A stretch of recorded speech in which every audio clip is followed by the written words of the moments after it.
الله الرحمن الرحيم نويت سنة الاعتكاف الصلاة والسلام عليك يا رسول الله صلی اللہ تعالی علیہ وسلم۔ آئیے پروگرام کا آغاز قرآن مجید کی تلاوت سے کرتے ہیں، جس کے لیے میں دعوت دوں قاری علاؤالدین صاحب کو کہ وہ آئے اور قرآن مجید کی تلاوت سے۔ نعرہ تکبیر، نعرہ رسالت، جشن عید میلاد النبی، نعرہ تکبیر، نعرہ رسالت۔ السلام علیکم ورحمۃ اللہ تعالی وبرکاتہ۔ ادب اور احترام کے ساتھ اللہ کا پاک نام سے بات کریں۔ اعوذ باللہ من الشیطان الرجیم،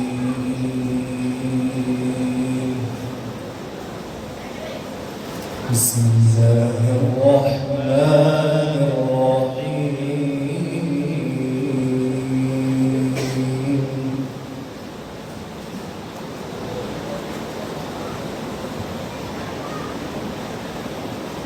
ألم نشرح لك صدرك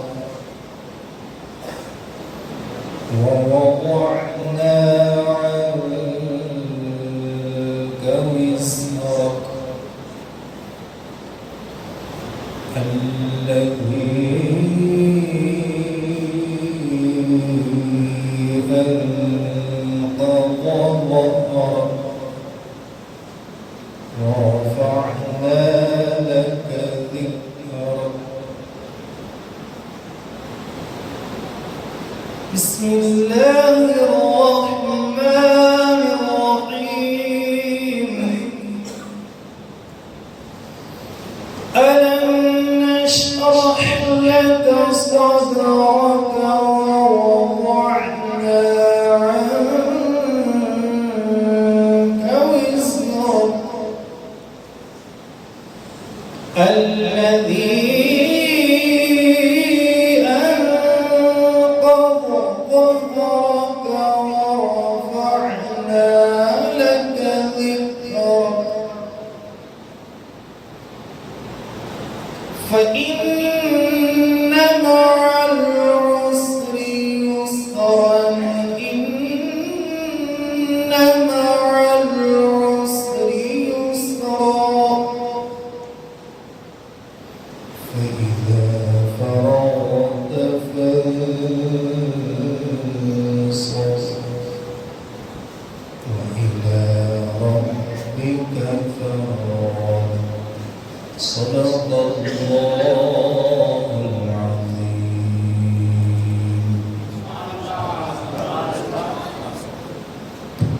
اور مچلے کے سبحان اللہ اور تڑپے کے سبحان اللہ۔ اب آئیے قرآن مجید کی تلاوت کے بعد نعت رسول صلی اللہ علیہ وسلم سنانے کے لیے فیضان ربانی کو دعوت دیتے ہیں کہ وہ آئے اور نعت رسول صلی اللہ علیہ وسلم سنا کر ہمارے دل کو منور و مجروح فرمائے۔ السلام علیکم ورحمۃ اللہ وبرکاتہ۔ کہ پہلے دیوان میں جس طریقے سے پڑھا اس طریقے سے بآواز بلند اپنے غلامی کو فروغ دے۔ پڑھیے الصلاۃ والسلام علیک یا رسول اللہ، الصلاۃ والسلام علیک یا حبیب اللہ، وعلی آلک واصحابک یا نور اللہ صلی اللہ تعالی علیہ وسلم۔ بڑا ہی بہترین کلام، اور یہ کلام ہم بارہا سنتے آئے مل کر پڑھیں گے۔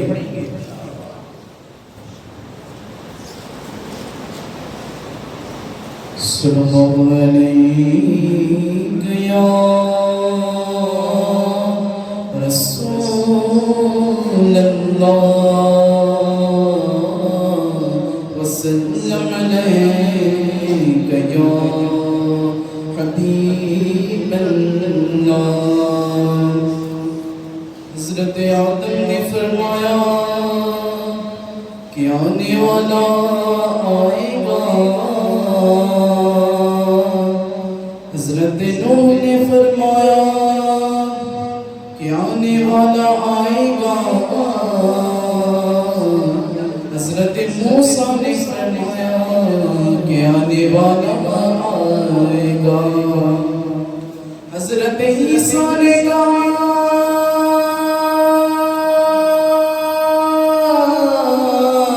کہ آنے والا آئے گا. اور ہم غریب یہ کہتے ہیں, ہم دیوانے یہ کہتے ہیں, ہم پروانے یہ کہتے ہیں, ہم مستانے یہ کہتے ہیں. کیا کہتے ہیں؟ حضور آ گئے ہیں, حضور آ گئے ہیں,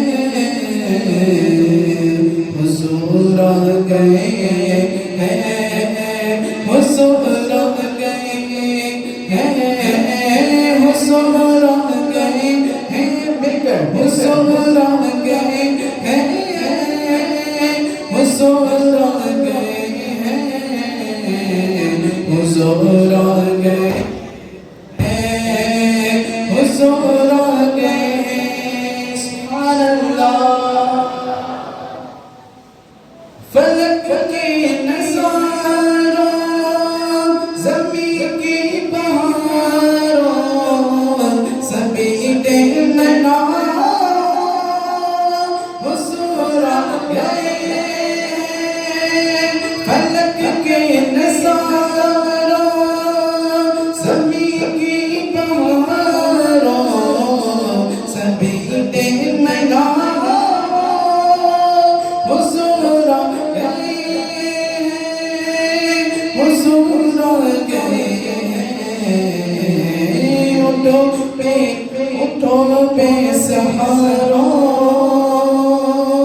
چلو غم کے مارو. اٹھو بے سہاروں, چلو غم کے مارو. خبر یہ سنا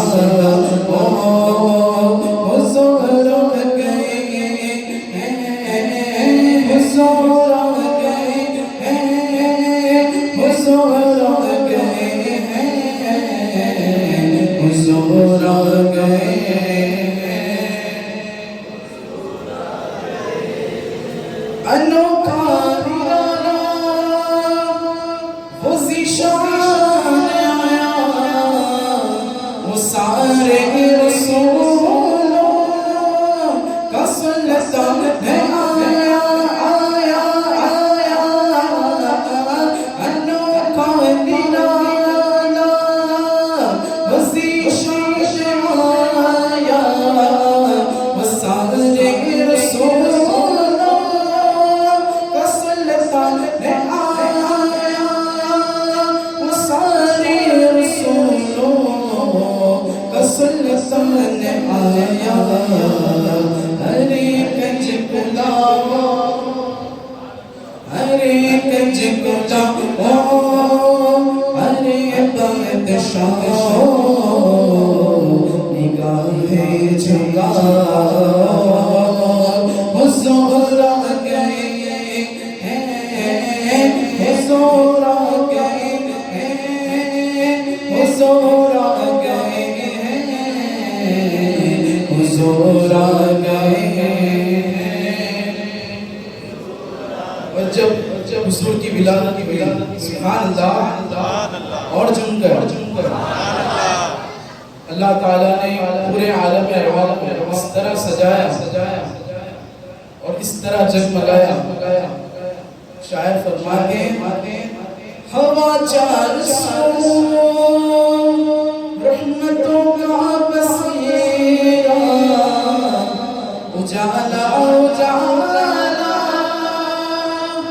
سویرا سویرا, اجالا اجالا سویرا سویرا. حلیمہ کو پہنچی, حلیمہ کو پہنچی خبر آمنہ کی, حلیمہ کو پہنچی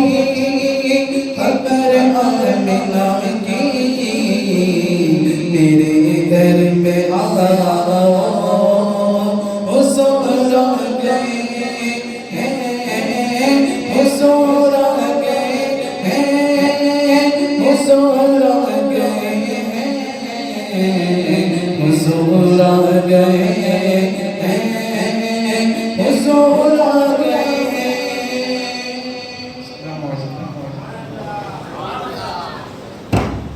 سبحان اللہ اور ترقی کے سبحان اللہ۔ تھوڑا تھوڑا قریب سے آ جائے کہ جو لوگ پیچھے سے آئے تو ان کو جگہ اچھے سے مل جائے، تھوڑا تھوڑا آگے آ جائے۔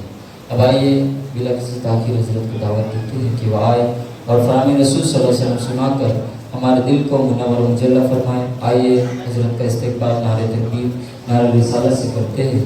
نعرہ تکبیر، نعرہ رسالت، جشن عید میلاد النبی، سرکار کی آمد، آقا کی آمد، نعرہ تکبیر۔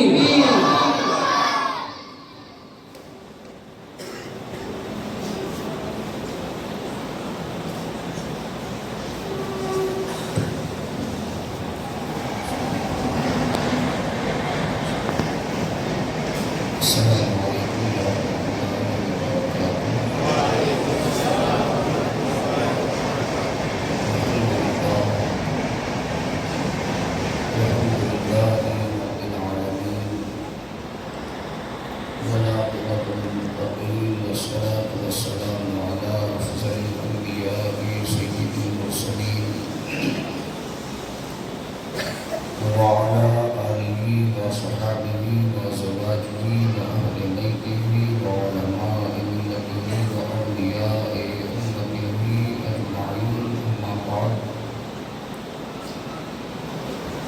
فأعوذ بالله من الشيطان اللعين الرجيم بسم الله الرحمن الرحيم إنا أعطيناك الكوثر صدق الله مولانا العظيم وبلغنا رسوله النبي الكريم الكريم ونحن على ذلك من الشاهدين والشاكرين والحمد لله رب العالمين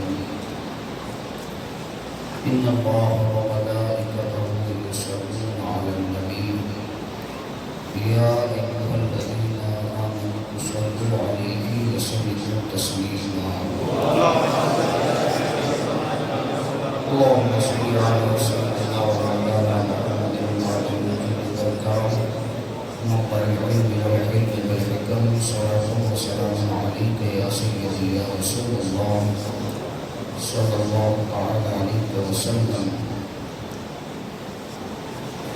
نصیب چمکے ہیں فرشوں کے کہ عرش کے چاند آ رہے ہیں، جھلک سے دل کی فلک ہے روشن، وہ شمس تشریف لا رہے ہیں۔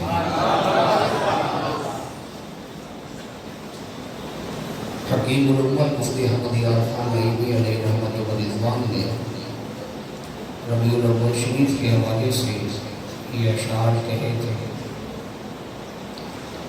کہ جھلک سے دل کی فلک ہے روشن۔ فلک روشن سے مراد سنیوں کے گھر دے،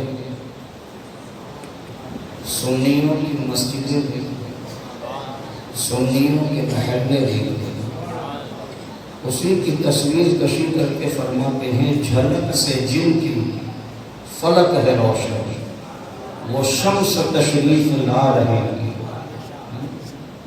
اور آگے فرماتے ہیں نثار تیری چہل پہل، ہزار عید ربیع الاول، سوائے ابلیس کے جہاں میں سبھی تو خوشیاں منا رہے ہیں، سوائے ابلیس کے جہاں میں سبھی تو خوشیاں منا رہے ہیں۔ رسول کریم صلی اللہ تعالی علیہ وسلم جب اس خاکدان بیتی میں تشریف لائے، حضور علیہ السلام کی جب پیدائش مبارکہ ہوئی تو سب سے زیادہ رونے والا اس وقت اگر کوئی تھا تو وہ ابلیس تھا۔